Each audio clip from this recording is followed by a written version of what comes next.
Assalamualaikum warahmatullahi wabarakatuh.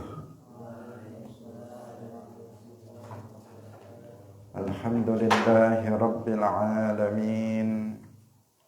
Lahun ni'matu wa lahul fadlu wa lahus sana'ul hasan.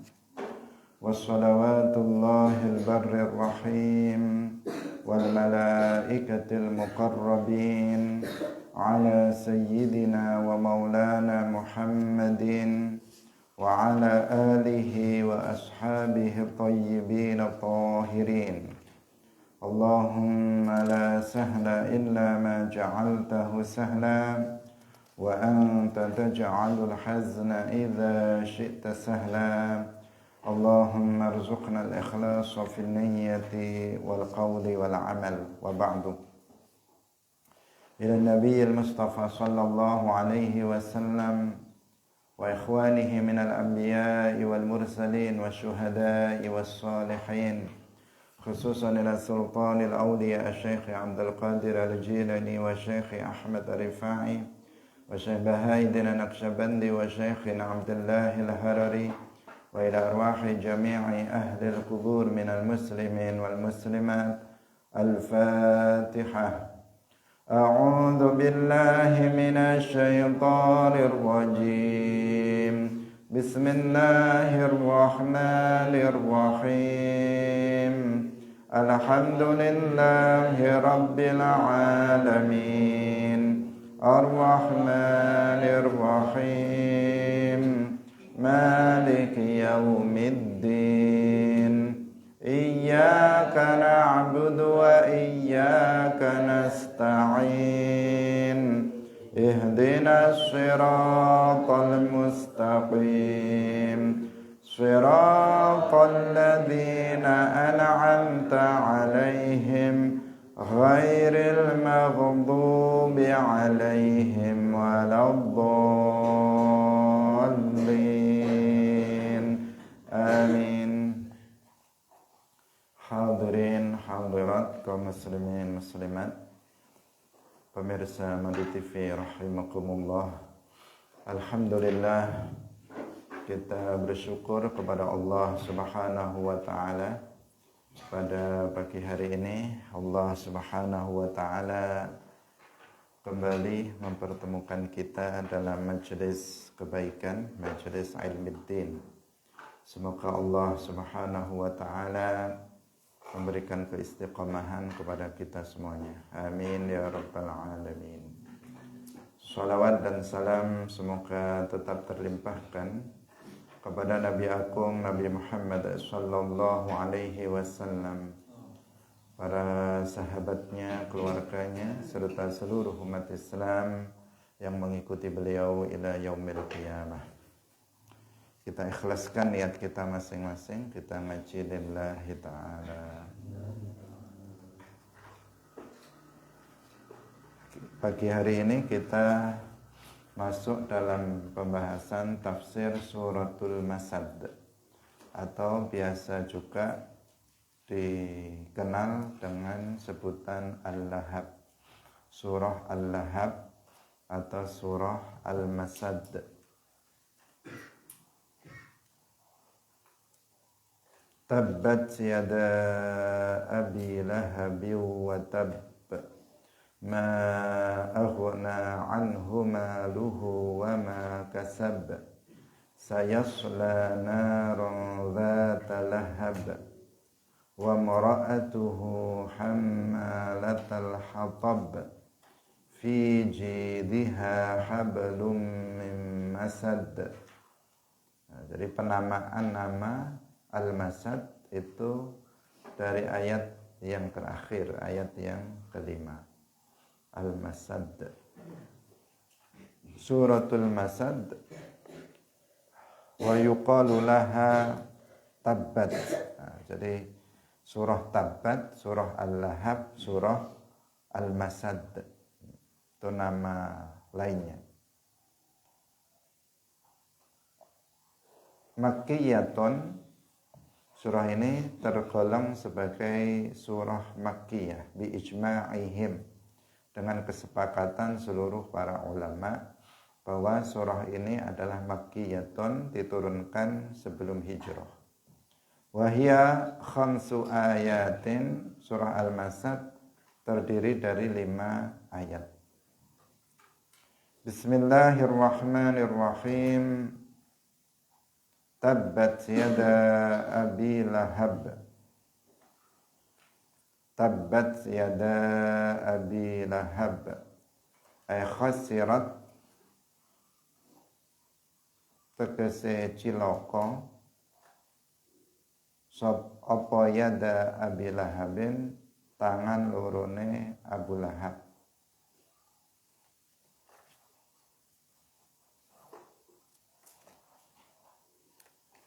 Wa tabb ay wa khasira, tegese lan cilaka wa huwa, cilaka merugi, wa huwa lan utawi Abu Lahab iku ammun nabiyyi, pamane Kanjeng Nabi.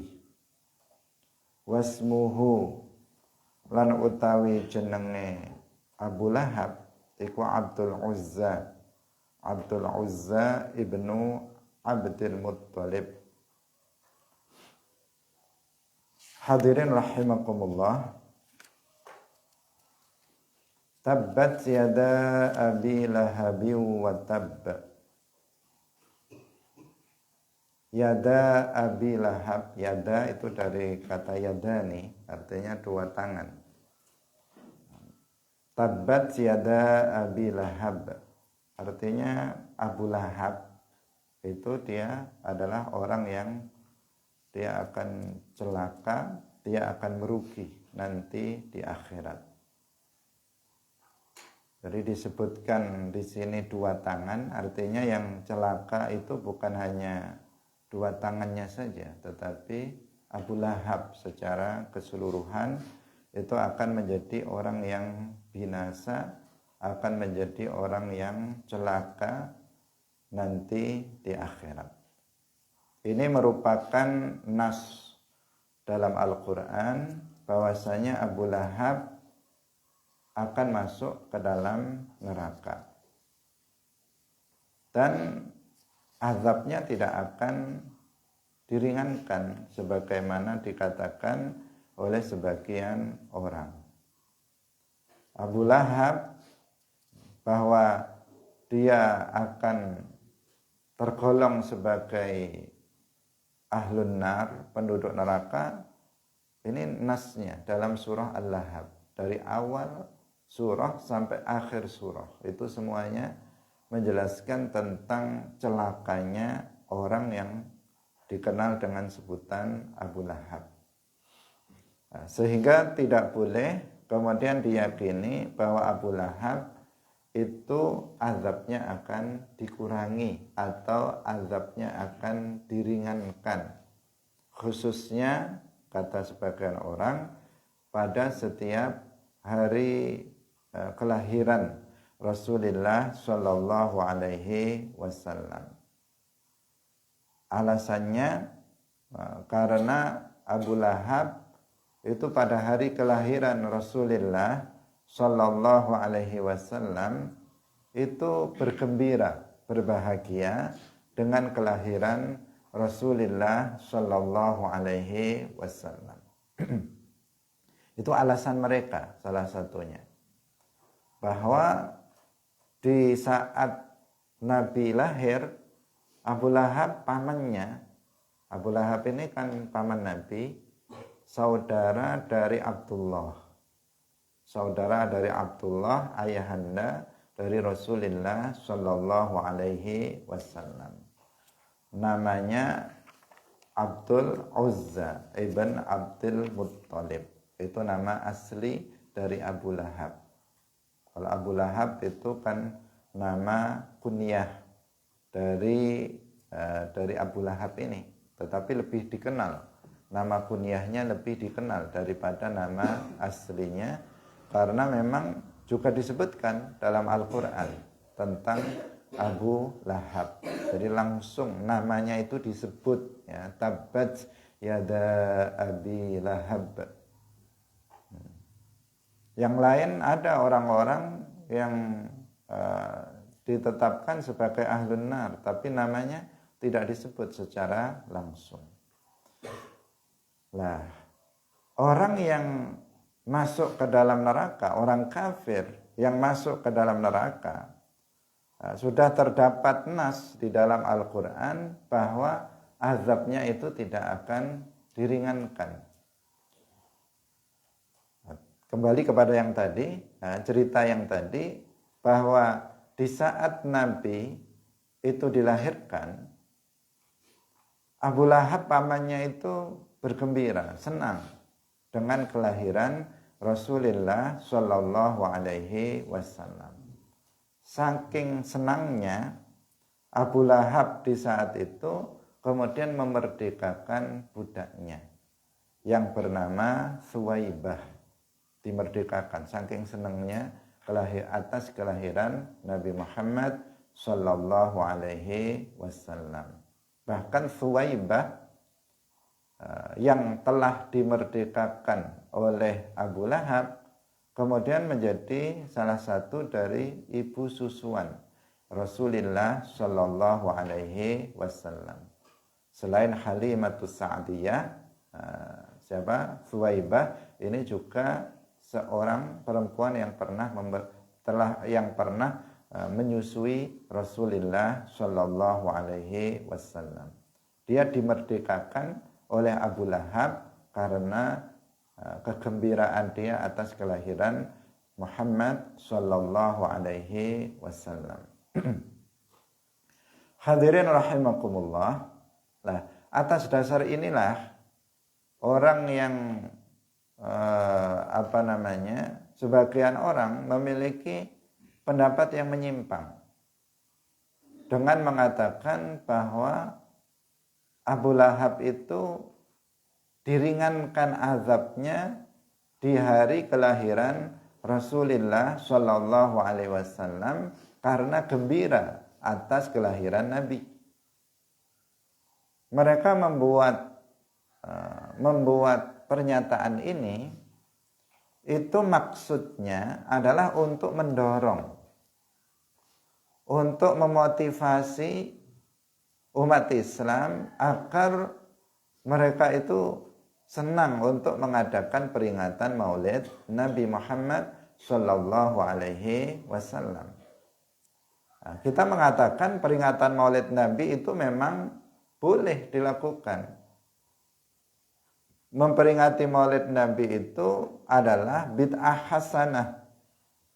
Dikatakan bid'ah karena memang tidak ada nas sharih dalam Al-Quran maupun hadis yang memerintahkan untuk melakukan peringatan Maulid Nabi. Yang ada hanya isyarah-isyarah saja. Misalnya ketika Nabi Shallallahu Alaihi Wasallam ditanya tentang alasan beliau melakukan puasa di hari Senin. Beliau mengatakan, "Dzalika yaumun wulidtu fihi." Pada hari itu, hari Senin adalah hari di mana aku dilahirkan. Karena itu aku berpuasa. Itu kan isyarah bahwa Nabi Shallallahu Alaihi Wasallam itu memperingati hari kelahirannya. Bahkan beliau memperingatinya bukan setahun sekali di bulan Rabiul Awal, tetapi beliau memperingatinya setiap hari Senin dengan cara berpuasa. Tapi memperingati Maulid Nabi dengan cara seperti yang kita lakukan pada hari ini, itu tidak dilakukan oleh Nabi, tidak diperintahkan oleh Al-Quran secara sharih. Sehingga memperingati Maulid Nabi itu tergolong bid'ah, tetapi bid'ahnya bid'ah hasanah. Kenapa? Karena dalam peringatan Maulid Nabi itu tidak ada hal-hal yang bertentangan dengan syariat Islam. Tidak ada hal-hal yang bertentangan dengan syariat Islam. Ini yang umum dilaksanakan oleh umat Islam. Kalau kemudian ada orang yang memperingati Maulid Nabi dengan hal-hal yang melanggar syarak, maka itu hal yang berbeda. Kita menghukuminya secara umum bahwa dalam peringatan Maulid Nabi yang umumnya dilakukan oleh umat Islam, membaca Al-Quran, membaca kisah perjuangan Nabi, kisah kelahiran Nabi, membaca sholawat, kemudian ada ceramah, thalabul ilmi, membaca doa, ada sedekah, memberikan makan orang-orang yang hadir. Sama sekali nggak ada hal yang bertentangan dengan syariat Islam, sehingga peringatan Maulid Nabi digolongkan sebagai bid'ah hasanah. Dalam hadis Rasulullah sallallahu alaihi wasallam bersabda, "Man ahdatsa fi amrina hadza ma laisa minhu fahuwa raddun." Bahwa perkara baru, bid'ah yang mardud, yang ditolak oleh Nabi, itu apabila bertentangan dengan syariat Islam. Apabila tidak bertentangan dengan syariat Islam, maka dia sesuatu yang makbul, sesuatu yang diterima, tergolong disebut sebagai hasanah, bid'atul huda atau bid'ah hasanah. Hadirin rahimakumullah, kalau itu kita setuju, bahwa kan kita Ahlus Sunnah wal Jamaah yang terdepan dalam memperingati Maulid Nabi Muhammad sallallahu alaihi wasallam. Tetapi kalau sampai kemudian dikatakan agar orang senang Maulid Nabi, kemudian mengatakan Abu Lahab saja, katanya Abu Lahab saja karena gembira atas kelahiran Nabi, meskipun dia kafir masuk neraka, tapi setiap hari kelahiran Nabi azabnya diringankan. Nah, di sini menyalahi Al-Qur'an. Menyalahi Al-Qur'an. Karena Al-Qur'an pertama nas surah Al-Masad itu menjelaskan bahwa Abu Lahab itu ahlun nar. Kemudian yang kedua, banyak sekali dalam Al-Qur'an yang mengatakan wala yukhaffafu anhum min azabiha. Nah, ada yang wala yukhaffafu anhumul azab, ada yang wala yukhaffafu anhum min azabiha. Tidak diringankan dari mereka. Langsung bahasanya jelas, wala yukhaffafu anhum, dan tidak diringankan dari mereka orang-orang kafir dari azabnya, azab neraka. Ini kan pernyataan yang tegas ya, bahwa orang kafir tidak diringankan azabnya di dalam neraka. Kalau kemudian ada yang menyatakan itu diringankan, nah, tentu bertentangan dengan nas Al-Quran. Nah, bertentangan dengan nas Al-Quran. Orang kafir mereka tidak akan keluar dari neraka, mereka abadi di dalamnya selama-lamanya, dan juga tidak akan diringankan azabnya sedikit pun. Hadirin yang dirahmati oleh Allah Subhanahu wa taala. Nah, perlu kita pahami dalam masalah ini bahwa Abu Lahab itu bergembira. Memang benar Abu Lahab itu bergembira atas kelahiran Nabi Muhammad sallallahu alaihi wasallam. Itu bukan karena bukan karena dia itu gembira, itu karena kelahiran seorang nabi. Dia gembira bukan karena nanti Muhammad akan jadi nabi maka saya senang, enggak. Tetapi Abu Lahab itu gembira itu karena bertambahnya anggota keluarga. Karena anak-anak dari Bani Hashim itu bertambah. Itu kegembiraan dari Abu Lahab. Sebagaimana umumnya kita. Kalau umumnya kita, kalau di dalam keluarga kita ada kelahiran seorang bayi, tentu satu keluarga akan senang, akan gembira. Karena nambah anggota. Nggak tahu nanti anak ini nanti akan jadi anak nakal atau jadi anak yang baik, anak yang berbakti kepada orang tua atau tidak, itu kan nggak tahu. tahunya di saat bayi lahir seorang anak, maka gembira atas bertambahnya anggota keluarga. Jadi bahagianya atau gembiranya, senangnya Abu Lahab itu bukan gembira atas kelahiran seorang nabi, kelahiran seseorang yang nanti akan menjadi nabi, tetapi dia gembira atas bertambahnya anggota keluarga. Seandainya Abu Lahab tahu bahwa yang lahir itu nanti akan jadi nabi, mungkin bisa jadi sudah dibunuh waktu kecil itu oleh Abu Lahab. Kenapa? Buktinya ketika nabi kemudian diangkat menjadi nabi, Abu Lahab yang terdepan menentang. Ketika nabi menerima wahyu pertama diangkat menjadi nabi, siapa yang terdepan menentang dakwah nabi? Abu Lahab pamannya sendiri, dia yang menentang di depan. Ketika dikumpulkan anggota keluarga didakwai oleh nabi, kemudian dia yang pertama kali menentang, mengatakan tabban laka ya Muhammad. Dia yang mengatakan itu. Sebelum yang lain mengatakan itu, dia yang terdepan menolak dakwah Nabi. Itu kan menjadi bukti bahwa Abu Lahab itu kegembiraannya bukan karena kelahiran seorang anak yang akan menjadi nabi. Karena dia akan menjadi nabi maka dia gembira, enggak. Tetapi dia gembira karena bertambahnya anggota keluarga dari Bani Hashim. Itu yang menjadi penyebab.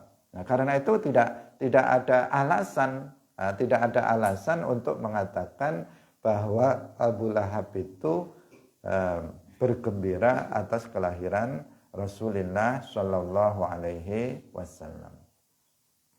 Berbeda dengan kita, kalau kita ini memperingati Maulid Nabi karena memang kita bersyukur atas kelahiran Nabi Muhammad Shallallahu Alaihi Wasallam yang menjadi seorang Nabi, karena dengan beliau maka kita bisa memeluk Islam, kita bisa beriman kepada Allah dan Rasulnya, kita bisa selamat di dunia dan di akhirat. Karena itu kita kemudian memperingati Maulid Nabi Muhammad Sallallahu Alaihi Wasallam.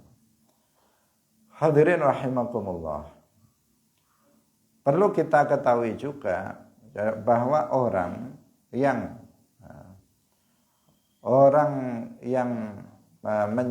meyakini keyakinan seperti ini, itu dasarnya adalah mimpi, yaitu mimpi dari Al-Abbas, mimpi dari Abbas. Ada sebuah hadis, hadisnya hadis mursal, karena Al-Abbas bermimpi bahwa Abu Lahab itu diringankan azabnya di hari kelahiran Rasulullah Shallallahu Alaihi Wasallam. Pertama, hadisnya hadis mursal, tidak itu adalah mimpi seorang sahabat. Mimpi itu tidak disampaikan kepada Rasulullah Shallallahu Alaihi Wasallam. Kemudian mimpi itu bukan hujjah di dalam agama. Mimpi itu bukan hujjah di dalam agama. Mimpi seorang sahabat, mimpi seorang ulama, mimpi seorang wali, apalagi mimpi kita, itu bukan hujjah di dalam agama. Artinya bukan dalil, nggak bisa dijadikan sebagai landasan untuk menetapkan sebuah hukum. Apalagi mimpi itu bertentangan dengan Al-Quran dan hadis. Al-Abbas mimpi bahwa Abu Lahab diringankan azabnya di hari kelahiran Nabi. Tetapi mimpi itu bertentangan dengan ayat wala yukhaffafu anhum min azabiha. Nah, terus gimana? Mimpinya bertentangan dengan Al-Quran. Masa mimpinya dipakai? Yang jelas-jelas mimpi itu bukan hujjah. Hujjah dalam Islam itu apa? Al-Quran, kemudian hadis, kemudian ijma, Itu adalah hujjah dalam agama. Qiyas dari para mujtahid itu yang bisa dijadikan sebagai landasan dalam beragama. Sementara mimpi seorang sahabat, mimpi seorang wali, mimpi seorang ulama itu bukan hujjah sama sekali. Karena itu nggak bisa dibuat alasan, itu nggak bisa riwayat tentang hadis mursal mimpinya Al-Abbas itu sama sekali tidak bisa dijadikan sebagai landasan. Kenapa? Karena bertentangan dengan Al-Quran. Hadirin yang dirahmati oleh Allah Subhanahu wa taala. Ini peringatan penting bagi kita karena ini keyakinan seperti ini menyebar di kalangan kita juga, kalangan Ahlus Sunnah wal Jamaah. Karena disebutkan dalam sebagian kitab. Kita lanjutkan pada ayat yang berikutnya. Ma aghna anhu maluhu wa ma kasab. Qala Ibnu Mas'ud, lamma da'a ar-rasulu aqriba'ahu. Qala wasdawuh sapa Ibnu Mas'ud, lamma da'a tatkalane dakwah utawa ngajak sapa ar-rasulu rasul aqriba'ahu ing pira-pira kerabate ar-rasul ilallahi azza wa jalla maring Allah azza wa jalla. Qala ngucap sapa Abu Lahab, in kana ma yaqulu ibnu akhi haqqan fa inni aftadi bimali wa waladi. Faqala Allahu azza wa jalla ma aghna anhu maluhu wa ma kasab. Al-makna ma aghna anhu maluhu wa kasbuhu ay waladuhu wa aghna bimakna yughni.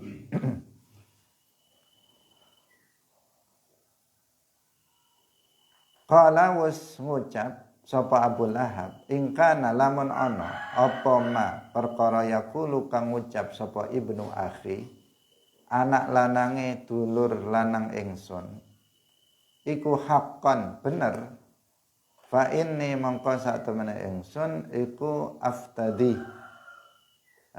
aftadi nebusi sapa ingsun bimali kelawan bondo ingsun, wa waladi lan anak ingsun. Faqala nuli ngucap sapa Allahu Gusti Allah, faqala nuli dawuh sapa Allahu Gusti Allah azza wa jalla, ma aghna anhu maluhu wa ma kasab.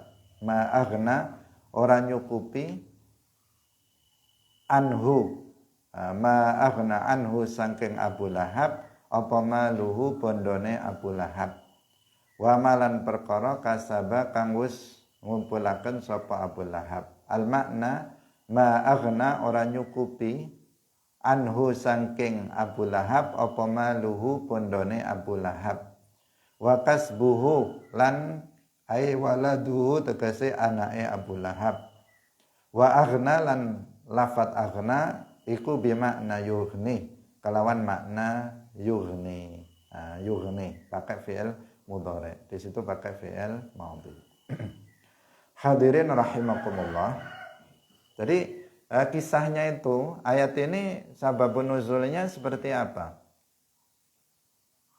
Ketika sudah turun perintah kepada Nabi untuk berdakwah secara terang-terangan, secara jahriyah. Jadi dakwah Nabi itu di Makkah kan ada dua tahapan. Tahapan yang pertama namanya dakwah sirriyah. Tahapan yang kedua namanya dakwah jahriyah. Tapi perlu kita pahami di sini apa makna dakwah sirriyah dan makna dakwah jahriyah. Karena dalam sebagian besar buku itu dikatakan dakwah sirriyah itu dimaknai dengan dakwah secara sembunyi-sembunyi. Diartikan dakwah secara sembunyi-sembunyi. Dan ini tidak tepat. Nah, jika dikatakan Nabi itu berdakwah secara sembunyi-sembunyi. Karena Nabi nggak pernah sembunyi-sembunyi dalam berdakwah. Kemudian dakwah jahriyah itu diartikan dengan berdakwah secara terang-terangan. Nah, seakan-akan awalnya Nabi itu sembunyi-sembunyi dalam berdakwah, kemudian Nabi berdakwahnya secara terang-terangan. Tidak seperti itu. Tetapi apa maknanya? Dakwah sirriyah itu artinya dakwah fardiyah. Dakwah secara orang per orang. Jadi dakwah secara orang per orang. Nabi itu mengajak orang masuk ke dalam agama Islam satu persatu. Jadi satu orang didatangi ke rumahnya, diajak untuk masuk ke dalam Islam. Nah, datang lagi kepada orang yang lain, diajak masuk ke dalam Islam. Datang lagi ke rumah yang lain, diajak masuk ke dalam agama Islam. Itu namanya dakwah sirriyah, dakwah individu per individu, orang per orang, tidak secara berkelompok. Paham? Itu makna dari dakwah sirriyah. Sehingga Abu Bakar masuk Islam, Ali bin Abi Thalib masuk Islam, kemudian para sahabat yang lainnya masuk ke dalam agama Islam. Sedangkan dakwah jahriyah itu adalah dakwah secara berkelompok. Dakwah secara berkelompok. Di awal turun ayat yang memerintahkan kepada beliau untuk berdakwah secara berkelompok, Nabi kemudian mengumpulkan anggota keluarganya, kerabatnya, akriba'ahu. Di sini dikatakan Ibnu Mas'ud, lamma da'ar rasul akriba'ahu ilallahi azza wa jalla. Maksudnya Nabi mengumpulkan kerabatnya, pamannya, keponakannya, semuanya dikumpulkan di satu tempat. Kemudian Nabi mengajak mereka langsung secara berkelompok. Ini namanya dakwah jahriyah. Permulaan dakwah jahriyah dilakukan oleh Rasulullah Shallallahu Alaihi Wasallam kepada kerabatnya. Ketika itu semuanya ngumpul, termasuk Abu Lahab. Itu dia kumpul. Ketika diajak untuk masuk ke dalam agama Islam, tetapi Abu Lahab malah mengatakan tabban laka ya Muhammad. Dia mengatakan binasa, celaka kamu wahai Muhammad. Apakah kamu mengumpulkan kami hanya untuk itu? Hanya untuk mendengarkan apa yang kamu katakan itu? Dimentahkan oleh Abu Lahab apa yang disampaikan oleh Rasulullah Sallallahu Alaihi Wasallam. Sampai kemudian turun surat ini. Di antaranya Abu Lahab itu sebagaimana dikatakan oleh Ibnu Mas'ud, dia mengatakan seandainya Muhammad itu benar, kata Abu Lahab, seandainya Muhammad itu benar, maka akan aku tebus dengan harta yang aku miliki dan dengan anak yang aku miliki. Itu apa? Keyakinan dia bahwa Muhammad itu gak benar. Sehingga dia sampai berani mengatakan seandainya anak dari saudaraku, yaitu anaknya Abdullah, apa yang disampaikannya itu benar, kata Abu Lahab, maka saya akan tebus hal itu dengan harta yang aku miliki dan juga dengan anakku. Untuk menunjukkan keyakinan dia bahwa Muhammad itu dakwahnya tidak benar. Di situ kemudian dibantah oleh Allah Subhanahu wa taala dengan firman-Nya ma aghna anhu maluhu wa ma kasab. Aghna di sini menggunakan fi'il madhi tetapi maknanya yughni. fi'il madhi tetapi menggunakan makna mudhari. Nah, dan itu banyak ya. Kalau makna dasar dari fi'il mudhari itu menunjukkan sebuah kejadian, atau fi'il madhi itu menunjukkan sebuah kejadian yang telah terjadi. Itu makna dasar dari al-fi'lul madhi. Kalau al-fi'lul mudhari itu menunjukkan sebuah kejadian yang terjadi di masa sekarang, fil hal atau fil mustaqbal, atau di masa yang akan datang. Itu fi'il mudhari. Nah, di sini dalam ayat ini menggunakan fi'il madhi, ma aghna. Artinya kan kalau dimaknai secara harfiah dengan makna dasarnya, itu artinya telah. Nah, bahwa hartanya Abu Lahab, harta dan anaknya Abu Lahab itu telah tidak berguna atau tidak mencukupi untuk dijadikan sebagai tebusan. Itu makna dasarnya. Padahal ini berbicara tentang nanti, pada hari kiamat. Nanti di akhirat, bahwa harta yang dimiliki oleh Abu Lahab, anak yang dimiliki oleh Abu Lahab yang dia jadikan, dia pertaruhkan atas kebenaran dakwah Nabi Muhammad, itu tidak akan bisa mencukupi. Nggak ada gunanya itu. Tidak mencukupi artinya ya nggak akan bermanfaat, tidak akan berguna. Nanti di akhirat bukan karena dia sudah memberikan tebusan hartanya, kemudian nanti Abu Lahab bisa selamat nanti di akhirat dari api neraka. Tidak. Nah, jadi ma'aghna artinya ma'yughni. Bahwa harta yang dimiliki oleh Abu Lahab, kalau wa makasab itu di sini dalam riwayat Ibnu Mas'ud itu artinya adalah anak. Nah, wa waladi.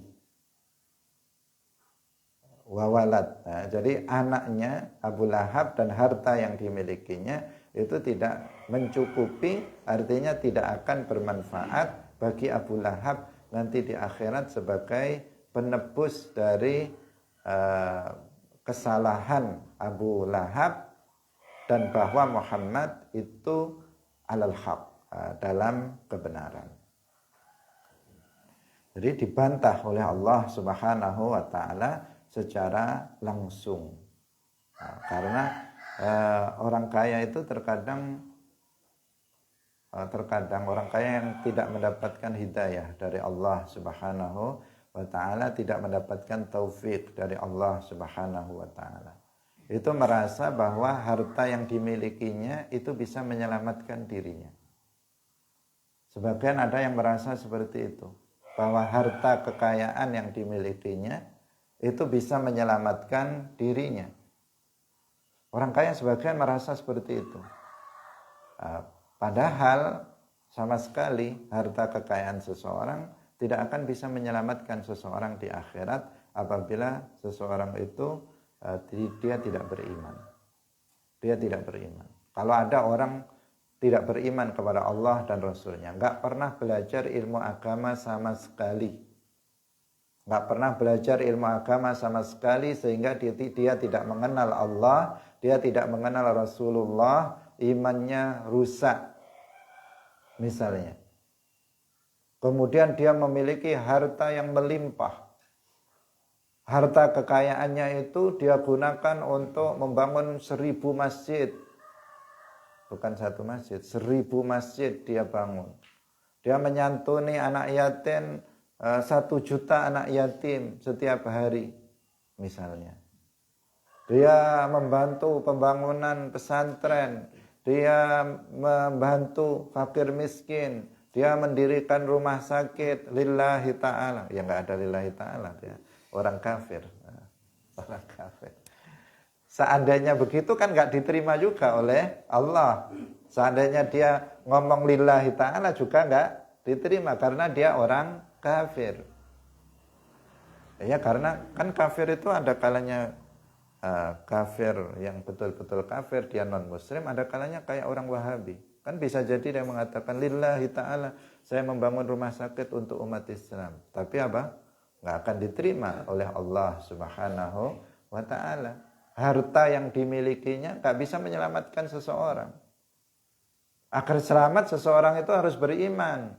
Harus beriman kepada Allah dan Rasulnya. Kalau ingin selamat. Nah, kalau dia beriman kemudian dia infakkan hartanya untuk kepentingan dakwah Islam, baru itu yang akan bermanfaat. Tapi kalau kayak Abu Lahab, dia kafir, dia menentang dakwah Nabi, maka harta bendanya, anak-anaknya tidak akan bisa memberi manfaat untuk Abu Lahab nanti pada hari kiamat. Tidak akan, anak-anaknya nggak akan bisa menolongnya. Harta kekayaan yang dimilikinya tidak akan menolong dia. Itu juga berlaku pada kebanyakan yang lain, kebanyakan manusia yang lainnya. Bahkan harta kekayaan yang dimiliki seseorang nggak bisa menyelamatkan dia dari kematian. Harta yang dimiliki seseorang tidak bisa menyelamatkan dia dari malaikat azab di dalam kuburnya. Nggak akan bisa menyelamatkan seseorang. Nah, karena itu jangan terlalu percaya diri dengan harta kekayaan yang dimiliki oleh seseorang ataupun anak yang dimiliki oleh seseorang. Seseorang harus berpikir tentang dirinya dalam urusan akhirat. Ada sebagian orang, dia mengandalkan anaknya, anak saya sudah baik. Yang penting anak saya baik. Bapaknya sudah terlanjur. Ya, sebagian orang gitu. Bapaknya yang penting anaknya baik, disekolahkan, anaknya dipondokkan, anaknya biar dibiayai dengan dia, biar anak saya selamat nanti di akhirat. Kalau bapaknya ya udah terlanjur, gimana lagi katanya. Gimana dia bilang sudah terlanjur? Kan dia masih hidup. Nah, kalau masih hidup masih ada kesempatan bagi dia untuk bisa belajar ilmu agama dan bisa dengan beriman dengan iman yang benar, yang baik, yang sesuai. Itu masih bisa, masih ada kesempatan. Tapi ada sebagian orang tua prinsipnya seperti itu. Nanti harapannya anaknya akan mendoakan dia, akan membaca tahlil untuk dia, membaca Al-Quran untuk dia, bersedekah untuk dia. Iya, kalau dia mukmin ya bisa bermanfaat. Kalau bapaknya kafir, gimana mau bisa ditahlili 1000 kali tahlil ya? Tetap aja dibacakan fidak sampai 70.000 kali kulhu, ya tetap gak akan bermanfaat kalau yang mati itu kafir.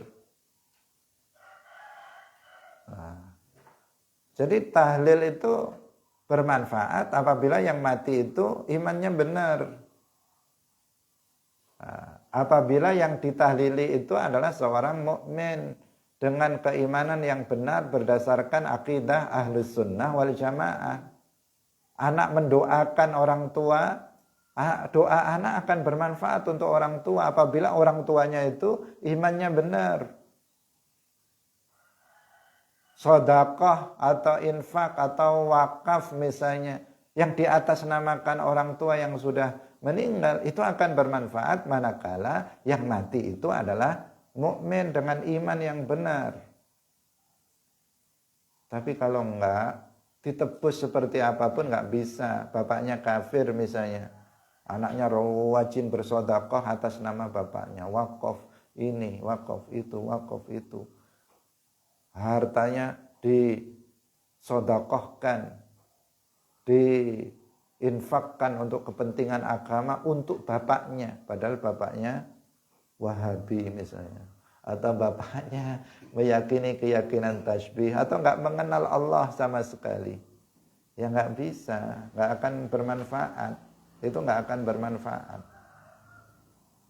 Nah, itu kita bicara dalam konteks yang lebih luas. Nah, dalam secara khusus di sini Abu Lahab dia kafir, tetapi dia membanggakan dengan harta kekayaan dan anak yang dimilikinya, menganggap jika bahwa itu bisa menyelamatkan dia. Jika Muhammad itu benar, maka harta dia beranggapan itu bisa memberi manfaat untuk dia. Tetapi dibantah oleh Allah Subhanahu wa taala dengan firman-Nya, ma aghna anhu maluhu wa ma kasab. Gitu. Nah, kalau dalam terjemahnya kasab itu artinya yang dia usahakan atau yang dia kumpulkan. Tetapi dalam tafsirnya Ibnu Mas'ud itu mengatakan wa ma kasab itu artinya adalah anak yang dia maksud, bukan karena kalau yang apa yang dia usahakan itu kan sama dengan maluhu, mal harta itu yang dikumpulkan itu kan harta itu. Jadi harta dan anak itu yang disebutkan oleh Abdullah ibnu Mas'ud. Hadirin rahimakumullah. Sayasla naran dzata lahab ay taltahibu wa tatawaqqadu alaihi min ghairi dukhan. Ay taltahibu tegese sayasla bakal melebu sapa Abu Lahab naran ing neraka dzata lahab kang duweni gejolak. Dzata lahab api, ke dalam api neraka yang bergejolak. Ayatul tahibu tegese bergejolak apa nar wa tatawaqqadulan ya bergejolak apa nar alaihi ing atase Abu Lahab min ghairi dukhanin saking tanpa asap, min ghairi dukhanin saking tanpa asap. Nah ini nas yang tadi kita sebut dari awal surah sampai akhir surah nanti membahas tentang celakanya Abu Lahab. Langsung dikatakan Abu Lahab nanti akan sayasla naran dzata lahab. Abu Lahab itu akan masuk ke dalam api neraka yang dzata lahab. Kalau bahasa Jawanya itu yang bulat-bulat, yang apinya besar ya, yang apinya itu besar. Yang apinya dikatakan di sini min ghairi dukhan, tanpa asap. Api kalau masih ada asapnya nggak begitu panas. Kalau masih ada asapnya mengepul banyak itu tidak begitu panas. Meskipun panas juga kalau kita sentuh. Maksudnya perbandingan. Nah, tapi kalau apinya sudah besar, biasanya malah nggak ada asapnya. Apalagi sudah sangat besar dan sangat panas, maka sudah nggak ada asapnya lagi. Kalau sudah seperti itu, maka menunjukkan bahwa api itu sudah sangat panas. Dan kita sudah sampaikan berkali-kali bahwa panas api neraka itu mencapai puncak, sehingga apinya dalam sebuah riwayat itu berwarna hitam, bukan kuning kemerah-merahan seperti yang kita lihat, tetapi api neraka itu warnanya hitam, yang menunjukkan bahwa api neraka itu sangat panas sekali. Kita nggak akan mampu menahan panasnya api neraka. Karena itu kita harus takut terhadap neraka. Dan penyebab seseorang masuk ke dalam neraka adalah melakukan kekufuran dan kemaksiatan. Itu yang menyebabkan seseorang masuk neraka. Ketika seseorang itu kufur, ketika seseorang melakukan maksiat sekecil apapun, itu bisa berpotensi menjadi penyebab seseorang masuk ke dalam api neraka. Wa mara'atuhu hammalatal hatab. Ini kita baca besok karena masih agak panjang dalam penafsirannya. Ayatnya dua, tetapi kemudian dalam penafsirannya itu agak panjang. Semoga bermanfaat apa yang kita bahas pada pagi hari ini. Barakallahu fikum wallahul muwaffiq ila aqwamit thoriq. Wassalamualaikum warahmatullahi wabarakatuh. La ilaha illallah. Allahumma salli ala sayyidina Muhammad wa ala alihi wa sahbihi wa sallim. Rabbi ghfirli wa liwalidayya wa lil mu'minina wal mu'minat.